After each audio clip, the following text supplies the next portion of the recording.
है, पहले जो संतान है हमारे घर में, जो बच्चे के रूप में आने वाला है, जो जीव शरीर उसका बनने वाला है, तो जो जीव आत्मा है पहले पिता के शरीर में आता है और पिता के शरीर के बाद समागम के समय माँ के शरीर में जाता है, तब जाकर के वहां शरीर का निर्माण होता है।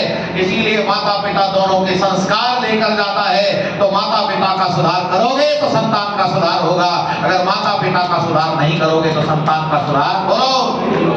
इसीलिए शारीरिक रूप से अच्छा होना जरूरी है, मानसिक रूप से अच्छा होना जरूरी है।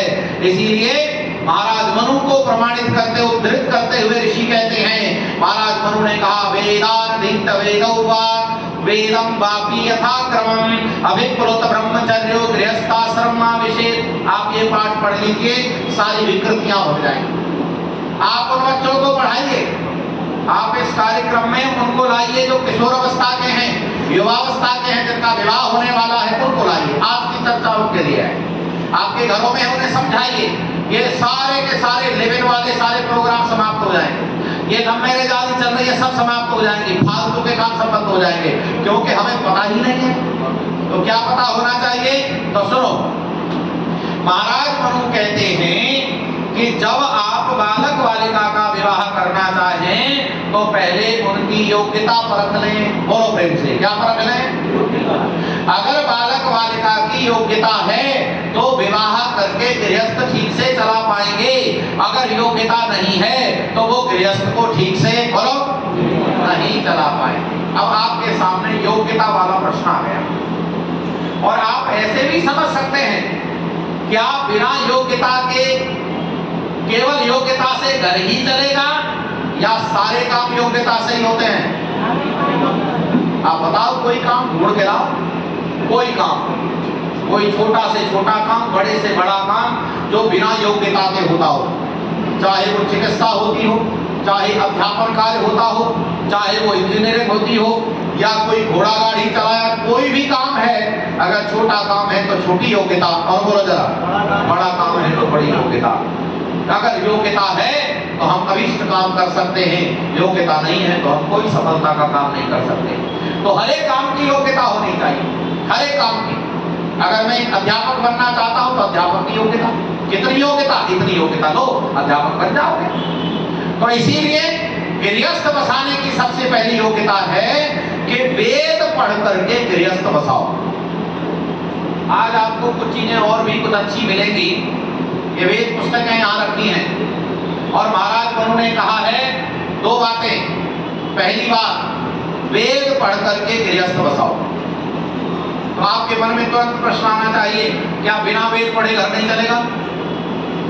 बोलो, प्रश्न आया कि नहीं? तो नोट करो, नहीं चलेगा, बिल्कुल नहीं चलेगा। कैसे नहीं चलेगा? जैसे आज नहीं चल रहा है। कैसे चलेगा? जैसे वैदिक काल में चलता था, सब वेद पढ़े होते थे। तब आपके मन को फिर और थोड़ा सा हिला डुला करके बिठाते हैं। चलो, आप हमें बताइए, हम योग्यता कहां से हासिल करें? तो गणित की योग्यता गणित की पुस्तक से, साइंस की योग्यता, वकालत की योग्यता, चिकित्सा की योग्यता, अच्छा गृहस्थ की योग्यता।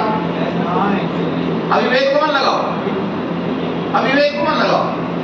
आप मुझे ये बताओ कि आपके पास ऐसा कौन विकल्प है जो गृहस्थ की योग्यता बता रहा हो? आपको पूरी दुनिया में, वैसे तो मैं आपको ये भी कह सकता हूं कि गणित भी आया है तो वेद से आया है, साइंस भी आई है तो बोलो वेद से आई है। और जब ऋषि दयानंद ने घोषणा कर दी और ऋग्वेद आदि भाष्यों का भी सिद्ध कर दिया कि सारी विद्याओं का स्रोत वेद है, तो बताओ गृहस्थ चलाने की जानकारी कहां से आएगी? जोर से बोलो जरा। एक बात और सुनना, जरा हिला डुला के अच्छे से बिठा देना। क्या योग्यता किसी बिना साधन के आ सकती है? अच्छा, ऐसे समझिए, हमारे पास अपनी कोई जानकारी नहीं है, मेरे पास नहीं, किसी के पास नहीं है। हम लोग तो ब्लैंक स्लेट है, ब्लैंक पेपर है, ब्लैंक माइंड है, कुछ नहीं है इसमें। इसमें तो केवल उतना आता है जितना हम सुन लेते हैं, जितना हम पढ़ लेते हैं, जितना हम जान लेते हैं, और सही स्रोतों से सही जानकारी आती है और गलत स्रोतों से बोलो गलत जानकारी आती है। तो गृहस्थ की जानकारी सही देने का स्रोत अगर कोई है तो बोलो जरा क्या है। इसीलिए ऋषि महाराज मनु ने कहा 4 वेद पढ़कर जाओ। 4 नहीं पढ़ सकता तो 3 पढ़ो, 3 नहीं पढ़ सकता तो 2 पढ़ो, और 2 नहीं पढ़ सकते तो बोलो कम से कम 1 पढ़ो। और सुनो, आज एक बात कह सकता हूं मैं, क्योंकि ऋषि दानंद ने हिम्मत दे दी है मुझे ये कहने की, अगर कोई व्यक्ति आज वेद ना पढ़ सके तो गृहस्थ को चलाने के लिए वो संस्कार विधि अवश्य पढ़ ले। बोलो जरा क्या पढ़ ले? संस्कार विधि अवश्य पढ़ ले। और आजकल तो हर एक काम का मैनेजमेंट सिखाने के कोर्स बन गए, जैसे होटल मैनेजमेंट। कितने साल पुराना कोर्स है ये बताओ मुझे, आपको जितनी जानकारी है बोलो, सही सही बताना है जी। 50 साल नहीं, जिनको सही जानकारी को बताओ। ये होटल मैनेजमेंट नाम का जो सब्जेक्ट है, जो यहाँ पाठ्यक्रम है, वो भारत देश में कब से पढ़ाया जा रहा है ये बताओ। 15 साल पहले कम से कम 15 से 20 साल, उससे पहले होटल मैनेजमेंट नाम का कोई टॉपिक बोलो नहीं था, नहीं पढ़ाया जाता था।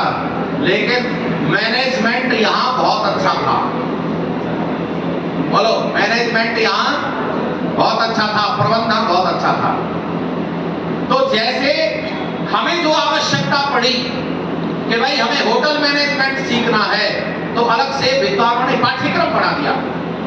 अच्छा बोलो, आज गृहस्थ सुधार के मैनेजमेंट की जरूरत है कि नहीं? जोर से बोलो। तो उस मैनेजमेंट को ऋषि दानंद ने गंभीरता से समझा और संस्कार विधि नाम का टॉपिक लिख दिया कि इसे आप पढ़ लेना, आपका गृहस्थ बेहतर चलेगा। हर एक आयु वर्ग के लिए प्रबंधन बता दिया है। आप कौन सी आयु के पढ़ो अपने जीवन के लिए, हाँ चुनौती मत देना उसको, जैसा देखा वैसा करो, सुख ना मिले लाभ ना मिले तो हमें कहना। पहली बात क्या है?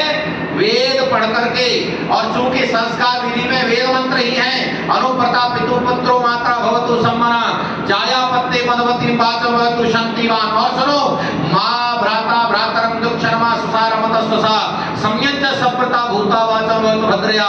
अरे सम्मंजन्तु विश्वे देवा, सम्मंजन्तु विश्वे देवा, समापो हृदयानिनौ सम्मातृष्वा समधाता समदृष्टि दधातुरौ। ये वेद मंत्र वो है जो घर चलाने के लिए आनंद देते हैं। ये घर चलाने का प्रबंधन है जो आगामी दिनों में आप सुनेंगे। ये हर एक वेद मंत्र की चर्चा करने का प्रयास करेंगे, और समय वैसे बहुत ज्यादा नहीं है, 5 दिन का समय है, इसमें पहला दिन जा रहा है। इसीलिए आप लोग ये सभा कोई ना छोड़ें, ज्यादा से ज्यादा लोगों को उपस्थित करें, हर एक परिवार के हर एक व्यक्ति को लाने की व्यवस्था करो।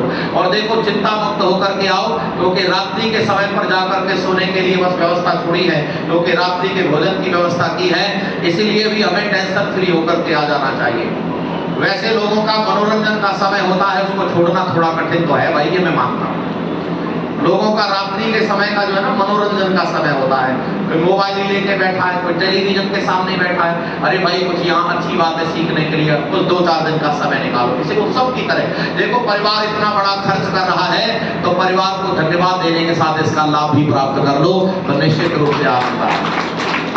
चलो एक ही बात को पूरा करेंगे, इतना समय नहीं है। वेदानधिक्त वेदौ वा वेदम वापि यथा क्रमम्। ये क्या है? एक लाइन है। क्या? वेदान, वेदान का अर्थ है बहुवचन, माने सारे वेद। और फिर कहा वेदानधिक्त वेदौ, वेदौ क्या है? 2 वेद।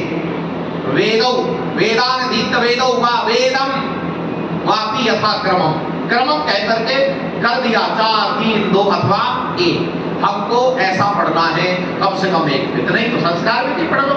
वेद पढ़ोगे तो ज्यादा अच्छी बात है। एक बात। दूसरी बात सुनो, आगे कहा वेदानधिक्त वेदौ वा वेदम वापि यथा क्रमम् अविप्लुत ब्रह्मचर्यो गृहस्थाश्रम आविशेष। अखंड ब्रह्मचर्य पालन करके गृहस्थ में जाना चाहिए, ये दूसरी बात है। अच्छा ये ब्रह्मचर्य क्या होता है कि आपको पता है?